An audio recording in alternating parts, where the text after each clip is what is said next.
বিসমিল্লাহির রহমানির রহিম।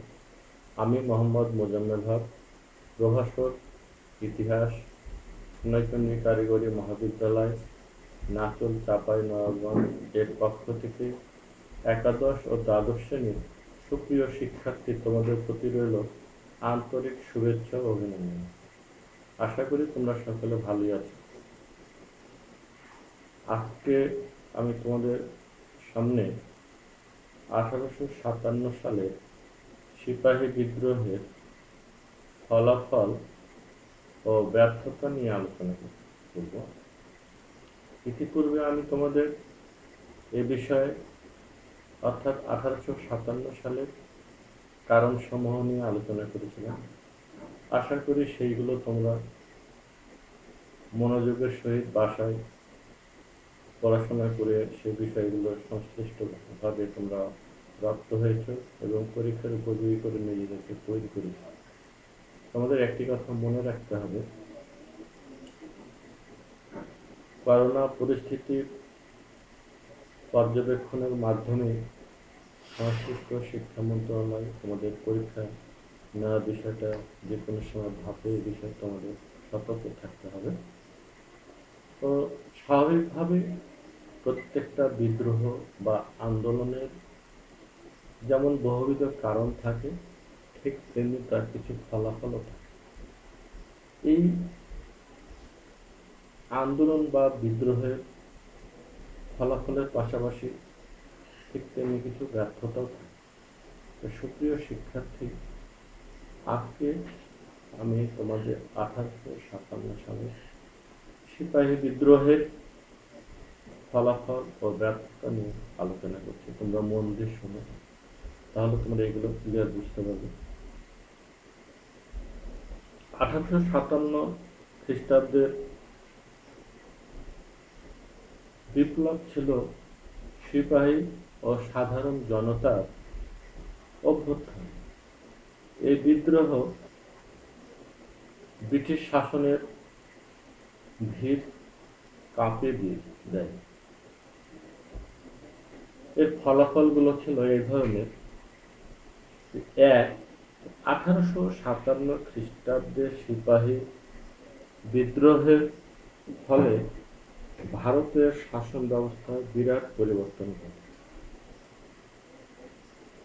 গ্রিফিনের মতে 1857 খ্রিস্টাব্দের পূর্বে ভারতের পক্ষে মঙ্গলময় এরূপ ঘটনা কখনোই ঘটেনি। অনেক ক্ষেত্রে তার এই মতের সত্যতা খুঁজে পাওয়া যায়। এই বিদ্রোহ ভারতের রাষ্ট্র পরিচালকদের শাসন নীতিকে বিশেষভাবে প্রভাবিত করে। তারা এই যাবৎ অনশিত তাদের শাসন নীতির মৌলিক ব্যর্থতা উপলব্ধি করে শাসন পদ্ধতির পরিবর্তনের যত্নবান। অর্থাৎ এই আন্দোলনের পূর্বে ব্রিটিশ সরকার এদেশের মানুষের প্রতি তাদের যে শাসন শোষণের যে ধরনটি ছিল, সেই ধরন কিছুটা যে তারা উপলব্ধি করেছে, তারা বুঝেছে যে তাদের শাসন শোষণে এদেশের মানুষ সন্তুষ্ট নয়, এ বিষয়টা তাদের উপলব্ধি হয়েছে। আর এই উপলব্ধি থেকেই এই আন্দোলন পরবর্তী উত্তর তারা এদেশের মানুষের প্রতি শাসন শোষণ নীতির ক্ষেত্রে কিছুটা হলেও আমূল পরিবর্তন সাধন করেছে। অর্থাৎ তারা কিছুটা নমনীয়। তাহলে কি দেখলাম? এক নম্বরে যে 1857 খ্রিস্টাব্দের সিপাহী বিদ্রোহের ফলে ভারতের শাসন ব্যবস্থা বিরাট পরিবর্তন। এই প্রসঙ্গে গ্রিফন বলছেন যে 1857 খ্রিস্টাব্দের পূর্বে ভারতের পক্ষে মঙ্গলময় এরূপ ঘটনা কখনো ঘটেনি। অবশ্যই এক্ষেত্রে এই প্রাসঙ্গিকতায় কিছু সত্যতাও খুঁজে পাওয়া যায়। 2 নম্বর, এই বিদ্রোহের ফলে ব্রিটিশ সরকার অনুধাবন করল যে ভারতের মতো দেশের শাসনভার একটি বণিক কোম্পানির হাতে রাখা উচিত নয়, এটি তারা বুঝতে পেরেছে। এই জন্য 1858 খ্রিস্টাব্দের ভারত শাসন আইন দ্বারা ভারতবর্ষে কোম্পানি শাসনের অবসান ঘটানো। 2 নম্বরে কি দেখলাম, যে এই বিদ্রোহের ফলে ব্রিটিশ সরকার অনুধাবন করল যে ভারতের মতো একটি বিশাল বড় দেশের শাসনভার একটি বণিক কোম্পানির হাতে রাখা তাদের ঠিক হয়নি, এটি তারা বুঝতে পেরেছে। ফলে তারা কি করলো, যে 1858 সালে তারা একটা আইন করলো এবং এই আইনের দ্বারা ভারতবর্ষের কোম্পানির হাতে আর থাকবে না, তারা সরাসরি নিজেদের হাতে শাসনভার গ্রহণ করবে, এই বিষয়টি তারা সিদ্ধান্ত নেয়। 3 নম্বরে কি হলো, যে 1858 খ্রিস্টাব্দের 1 নভেম্বর মহারানী ভিক্টোরিয়ার ঘোষণাপত্রের মাধ্যমে সত্ত্ববিলোপ নীতি পরিত্যক্ত হয়। রাজ্য বিস্তার নীতি পরিত্যাগ করা হয়। মহারানী ঘোষণাপত্রে বলেন যে একমাত্র ব্রিটিশ নাগরিক ও প্রজাদের হত্যাকাণ্ডের সঙ্গে প্রত্যক্ষভাবে সংশ্লিষ্ট ব্যক্তিগণ ভিন্ন অপর সবাইকে শাস্তি প্রদান থেকে নিষ্কৃতি দেওয়া হবে এবং জাতি ধর্ম নির্বিশেষে যোগ্যতা অনুযায়ী উচ্চ রাজকর্মে ভারতীয়দের নিযুক্ত করা হয়। 3 নম্বরে যেটি আমরা পেলাম সেটি কি বলা হচ্ছে, যে 1858 সালের 1 নভেম্বর মহারানী ভিক্টোরিয়া একটি ঘোষণাপত্র জারি করলেন এবং এই ঘোষণাপত্র মোতাবেক এখন থেকে সত্ত্ববিলোপ নীতি বাতিল ঘোষিত হলো এবং রাজ্য বিস্তার নীতিও পরিত্যাগ করা। মহারানী ঘোষণাপত্রে বললেন যে একমাত্র ব্রিটিশ নাগরিক ও প্রজাদের হত্যাকাণ্ডের সঙ্গে প্রত্যক্ষভাবে যারা কেবলমাত্র জড়িত থাকবে তারা ব্যতীত অন্যদের শাস্তি প্রদান করা হবে না। কেবলমাত্র এই হত্যাকাণ্ডের সঙ্গে সরাসরি ব্রিটিশ নাগরিক এবং প্রজাদের হত্যাকাণ্ডের সঙ্গে যারা সরাসরি জড়িত থাকবে তারাই এই শাস্তির আওতায় আসবে, বাকিরা শাস্তির আওতায় আসবে না। এই ধরনের কথাবার্তা বলা হলো। আর কি হলো, এবং বলা হচ্ছে যে এখন থেকে জাতি ধর্ম নির্বিশেষে ভারতীয়দের উচ্চ রাজপদে চাকরির ব্যবস্থা করে। নাম্বার 4 ফলাফল 4-এ কি বলা হচ্ছে, 1833 খ্রিস্টাব্দের সনদা আইনের কেন্দ্রীভূতকরণ নীতির পরিবর্তন করে বিকেন্দ্রীকরণ নীতি গ্রহণ করা, অর্থাৎ প্রশাসনকে জনগণের দোরগোড়ায় পৌঁছে দেওয়া হবে। অতঃপর 1861 খ্রিস্টাব্দের ভারতীয় কাউন্সিল আইন দ্বারা বোম্বাই ও মাদ্রাজ কাউন্সিল আইনে মাদ্রাজ কাউন্সিলকে আইন প্রণয়নের ভার অর্পণ করা হলো। কি করা হলো, যে 1833 খ্রিস্টাব্দের সনদ আইনে কেন্দ্রীভূতকরণ নীতি প্রবর্তন করে বিকেন্দ্রীকরণ নীতি গ্রহণ করা হলো এবং 1861 খ্রিস্টাব্দের ভারতীয় কাউন্সিল আইন দ্বারা বোম্বাই ও মাদ্রাজ কাউন্সিলকে আইন প্রণয়নের দায়িত্ব দেওয়া হল। 5 এই বিদ্রোহের ফলে সামরিক বিভাগ পুনর্গঠন করা। বিভাগ ও বিভেদ নীতি অবলম্বন করে প্রেসিডেন্সি সেনাবাহিনীকে পৃথক করা হয়। ইউরোপীয় সৈন্য সংখ্যা বৃদ্ধি করা হয়। গোলন্দাজ বাহিনীতে ভারতীয়দের নিয়োগ নিষিদ্ধ এবং সীমান্ত রক্ষা ও অভ্যন্তরীণ নিরাপত্তার ভার ইউরোপীয় সামরিক কর্মচারীদের নিকট অর্পণ করা হয়। অর্থাৎ এখন থেকে ব্রিটিশ সরকার খুব সতর্কতার সঙ্গে শাসনতন্ত্রের ক্ষেত্রে অগ্রসর হয়। কিভাবে? তারা এখন থেকে গোলন্দাজ বাহিনীতে কোনো ভারতীয়দেরকে নিয়োগ দেবে না। এ বিষয়ে ভারতীয়দের নিয়োগ নিষিদ্ধ করলেন। আর কি করলেন? সীমান্ত রক্ষা এবং অভ্যন্তরীণ নিরাপত্তার ভার ইউরোপীয় সামরিক কর্মচারীদের নিকট অর্পণ করা। 6 এই বিদ্রোহের ফলে 1526 খ্রিস্টাব্দে জহিরুদ্দিন মোহাম্মদ বাবর কর্তৃক প্রতিষ্ঠিত মুঘল সাম্রাজ্যের বিলুপ্তি ঘটে। দ্বিতীয় বাহাদুর শাহকে বন্দী করা হয় এবং তাকে নির্বাসন দেওয়া হয়, আর তার 2 পুত্র এবং পুত্রগণকে নির্মমভাবে হত্যা করা হয়। 7 এই বিদ্রোহের সময় উভয় পক্ষ নিষ্ঠুরতা করিয়া দিয়েছিল। অর্থাৎ এই বিদ্রোহের ফলে বা এখন থেকে কি হলো, ব্রিটিশ সরকার এবং ভারতীয়দের মধ্যে একটা নিষ্ঠুরতা বিষয় লক্ষ্য করা গিয়েছে। ফলে জনগণ ও শাসক গোষ্ঠীর মধ্যে জাতিগত বৈরিতা ও তিক্ততার সৃষ্টি হয়। এ যাবৎ গড়ে ওঠা ইন্দো ইউরোপীয় সভ্যতার আদর্শ ক্রমশ বিলীন হতে থাকে। এছাড়া এ সময় থেকে ভারতবাসী সহযোগিতার পরিবর্তে ব্রিটিশ সরকারের বিরোধিতা শুরু করে।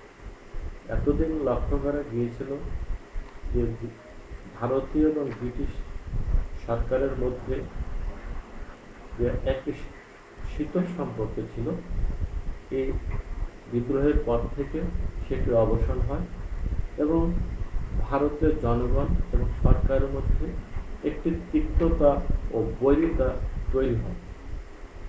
ফলে ব্রিটিশ সরকার ইন্দো ইউরোপীয় সম্পর্কের যে বিষয়টি ছিল, এখন থেকে তারা সতর্কতার সহিত ভারতবাসীদের উপর তারা শাসন চালাতে শুরু করে। আর ব্রিটিশ সরকার ভারতীয়দের সুস্থ ও সামাজিক ও পারিবারিক জীবন গঠনের লক্ষ্যে এ যাবৎ যে নীতি অনুসরণ করে আসছিল তা সম্পূর্ণভাবে এখন থেকে নিষিদ্ধ হয়। ব্রিটিশ সরকার সংস্কার কার্যাদি গ্রহণে সতর্কতা অবলম্বন, ভারতীয়দের বিরোধিতা সত্ত্বেও সতীদাহ প্রথা রহিত এবং ইংরেজি শিক্ষা প্রবর্তিত। 9 সিপাহী বিদ্রোহের ফলে মুসলিম সম্প্রদায় ব্রিটিশ সরকারের রোষান অনুভব।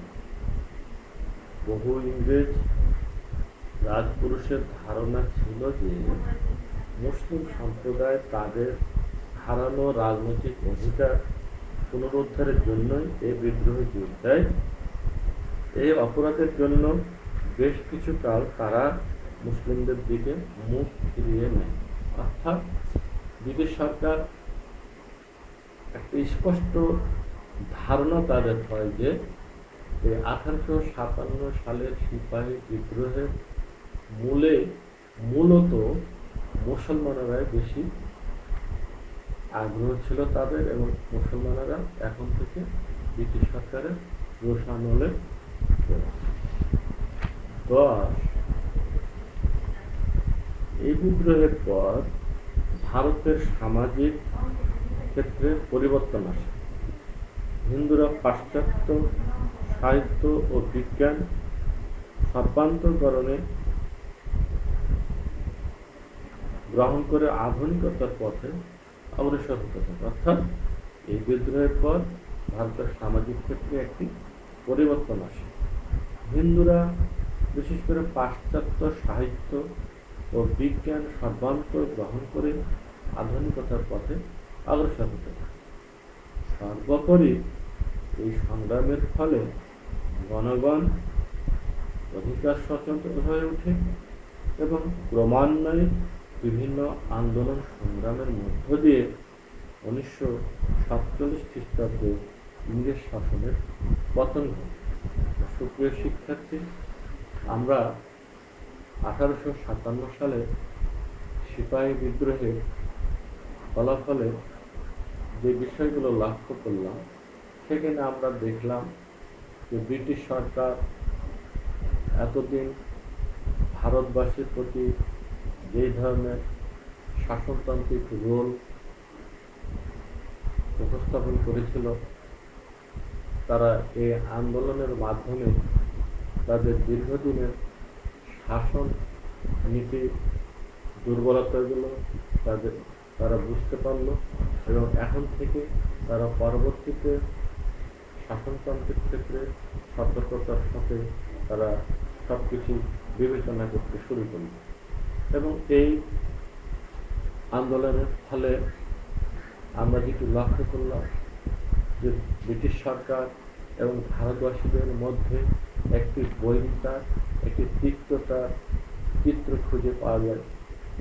এবং এখন থেকে ব্রিটিশ সরকার ভারতের প্রতি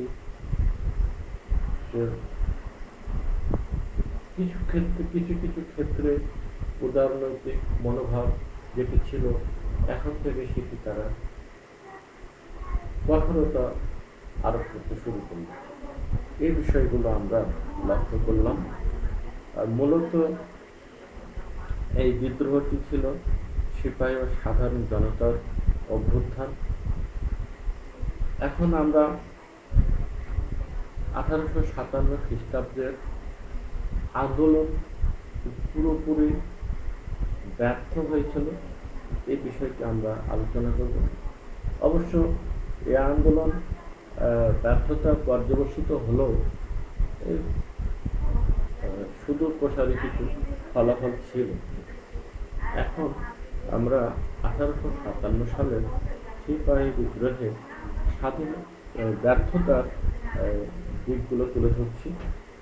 1857 খ্রিস্টাব্দের সিপাহী বিদ্রোহের ব্যাপকতা ও সময়ের দিক বিবেচনা ছিল এক বিরাট প্রতিরোধ সংগ্রাম বা গণবিদ্রোহ। বিপ্লবীদের তৎপরতা ভারতে ইংরেজ শাসনের অবসান ঘটানোর উপক্রম করে। নানাবিধ কারণে গণবিদ্রোহ ব্যর্থ হলে এটি দেশাত্মবোধ ও স্বাধীনতার প্রেরণার উদ্রেক করে। এই জন্য কোনো ঐতিহাসিক এটিকে ভারতীয়দের প্রথম স্বাধীনতা সংগ্রাম হিসেবে অভিহিত করছে। ব্যর্থতাগুলো ছিল এই ধরনের যে পূর্ব পরিকল্পনার অভাব। প্রত্যেকটি আন্দোলনের পেছনে বা পূর্বে বা এই সংশ্লিষ্ট বিষয়ে যদি সুনির্দিষ্ট রূপরেখা, পরিকল্পনা, কর্মসূচি না থাকে, তাহলে সেই আন্দোলন ব্যর্থতা পর্যবসিত হয়, এটি স্বাভাবিক। গণবিদ্রোহটি সংগঠনে পূর্ব পরিকল্পনা ছিল না, কর্মপন্থাও ছিল অনির্দিষ্ট, বিচ্ছিন্নভাবে আন্দোলন পরিচালনা করা। একই সময়ে একই জায়গায় বিদ্রোহ সংগঠিত হয়নি। নেতৃত্বে যারা ছিলেন তাদের মধ্যে পারস্পরিক বোঝাপড়া ছিল না, বরং আদর্শগত দ্বন্দ্ব ছিল। উপযুক্ত সংহতির অভাবে তা ব্যর্থ হয়। অর্থাৎ একটি বিদ্রোহের সুস্পষ্ট সুনির্দিষ্ট কর্মপরিকল্পনা, কর্মসূচি, পরিকল্পনা না থাকলে সেই আন্দোলন ব্যর্থতায় পর্যবসিত হয়। 1857 সালে সিপাহী বিদ্রোহের আন্দোলনের ব্যর্থতার ক্ষেত্রেও ঠিক একই বিষয়, একই চিত্র লক্ষ্য করা যায়। ফলে এই আন্দোলন ব্যর্থতায় পর্যবসিত হয়েছিল। আর কি? ঐক্যবদ্ধতার অভাব, অর্থাৎ একতার অভাব। ভারতের সব শ্রেণী পেশার মানুষ এই বিদ্রোহে অংশ নেয়নি। প্রভাবশালী দেশীয় রাজন্যবর্গের মধ্যে সদ্ভাব ও ঐক্য ছিল না। সক্রিয় বা সুসংগতবদ্ধভাবে কেন্দ্রীয় নেতৃত্বের অধীন এ মহাবিদ্রোহ সংগঠিত হয়নি বিধায় বিচ্ছিন্ন আন্দোলনকে সহজে শক্তিশালী ইংরেজ সেনাবাহিনী দমন করতে সক্ষম হয়। লর্ড ক্যানিং বলেন, সংঘবদ্ধভাবে এই আন্দোলন পরিচালিত হলে ইংরেজরা ভারত ছাড়তে বাধ্য হতো। অর্থাৎ যে বিষয়টি দেখা গেল, লক্ষ্য করা গেল এই আন্দোলনের ক্ষেত্রে, সেটি হলো যে এই আন্দোলনে ভারতের সব পেশার, সব ধর্মের, সব বর্ণের মানুষ ঐক্যবদ্ধভাবে সুনিয়ন্ত্রিত এবং সুপদ্ধতিগতভাবে আন্দোলনে তারা যোগ দেয়নি। নিম্ন মধ্যবিত্ত শ্রেণীর কিছু কিছু পেশার মানুষেরা এই আন্দোলনে যোগ দিয়েছিল, আবার অপরপক্ষে প্রভাবশালী বিত্তবানেরা এই আন্দোলনে তেমন আগ্রহ দেখায়নি। এই বিষয়টি লক্ষ্য করে লর্ড ক্যানিং মন্তব্য করেছেন যে এই ভারতবাসীরা সবাই যদি ঐক্যবদ্ধভাবে এই আন্দোলনে অংশগ্রহণ করত, তাহলে অবশ্যই ইংরেজেরা এ দেশ ছাড়তে বাধ্য হতো। সুতরাং তার এই মন্তব্য থেকে বোঝা গেল যে এই আন্দোলনে ঐক্যবদ্ধতার অভাব ছিল বলেই আন্দোলন ব্যর্থতা পর্যবেসিত হয়। আর কি নেতৃত্ব শূন্যতা। প্রত্যেকটা আন্দোলনে একজন বলিষ্ঠ, অবিসংবাদিত, যোগ্য, দক্ষ, কূটনৈতিক প্রজ্ঞা সম্পন্ন এবং দূরদর্শী তার সঙ্গে আন্দোলনের নেতৃত্ব গড়ে না উঠলে সেই আন্দোলন সফল হতে পারে না। এক্ষেত্রে আমরা সেটাই দেখেছি। যোগ্য ও দক্ষ নেতৃত্বের অভাবে বিদ্রোহ সফলতা পায়নি। ঝাঁসি রানী, নানা সাহেব প্রমুখ স্ব অঞ্চলে যোগ্য নেতৃত্বের পরিচয় দিলেও ব্যাপক বিদ্রোহের সার্বিক নেতৃত্ব দানের ক্ষমতা তাদের ছিল না। ফলে বিক্ষিপ্ত বিদ্রোহ দমন করতে ইংরেজদের বেশি দিক পেতে হয়। একই কথা যে আন্দোলনের নেতৃত্ব শূন্যতা ছিল, যোগ্য নেতৃত্বের অভাব ছিল, আর এই কারণে এই আন্দোলনকে খুব অল্প সময় দ্রুত ব্যর্থতা পর্যবেসিত করতে ইংরেজদের তেমন বেগ পেতে হয়নি। ইংরেজ শক্তির শেষ সামরিক সংগঠন, রণকৌশল ইংরেজেরা ছিল উন্নততর। তাদের সামরিক সরঞ্জাম ছিল আধুনিক। বিদ্রোহীদের সামরিক সরঞ্জাম ছিল নিম্নমানের এবং অপ্রতুল। ইংরেজদের শ্রেষ্ঠ রণকৌশল, সামরিক নেতা থাকায় তারা সহজে মহাবিদ্রোহ দমন করতে সক্ষম হয়েছিল। রেলপথে দ্রুত সৈন্য এক স্থান থেকে অন্য স্থানে বিদ্রোহী অঞ্চলে নিয়ে এবং উন্নত প্রযুক্তি যেমন টেলিগ্রাফ ব্যবহার করে তারা বিদ্রোহ দমন করে। মোট কথা, নিম্নমানের সমরাস্ত্র, দুর্বল নেতৃত্ব বিদ্রোহীদের পরাজয়কে অবধারিত করে। অর্থাৎ ব্রিটিশেরা আন্দোলনরত ভারতবাসীদের চাইতে তাদের শ্রেষ্ঠত্ব, রণকৌশল, সামরিক সরঞ্জাম, যোগ্য নেতৃত্ব, কূটনৈতিক প্রজ্ঞা, কৌশল সবগুলোই আন্দোলনরত বিদ্রোহীদের চাইতে অনেকাংশে শ্রেষ্ঠত্ব ছিল বলেই এই আন্দোলন অতি অল্প সময় ব্যর্থতা পর্যবেসিত করতে ইংরেজদের খুব সহজ হয়েছিল। সুপ্রিয় শিক্ষার্থী, আজকে আমরা 1857 সালের সিপাহী বিদ্রোহের ফলাফল এবং ব্যর্থতা নিয়ে আলোচনা করলাম। এই বিষয়গুলো তোমরা বাসায় রীতিমতো মনোযোগের সাথে আন্তরিকভাবে পড়াশোনা করবে, অনুশীলন করবে। এখান থেকে যে ধরনের প্রশ্নগুলো হবে তোমরা অবশ্যই সফলতার সঙ্গে সেগুলো মোকাবেলা করতে পারবে আশা করি। তো আজকে আলোচনা এই পর্যন্ত। আগামীতে আমি তোমাদের হাজী শরীয়তুল্লাহ নিয়ে আলোচনা করব। আশা করি আগামী ক্লাসে তোমরা আমার সঙ্গে যুক্ত হবে। আর আজকের এই আলোচনা থেকে যদি তোমাদের কোনো বিষয়ে কোনো জিজ্ঞাসা থাকে আমার সঙ্গে যোগাযোগ করে জেনে নিও। সে নাগাদ তোমরা সকলে ভালো থাকো, সুন্দর থাকো, এই আশাবাদ ব্যক্ত করে আজকের মতো এখানে শেষ করছি। আল্লাহ।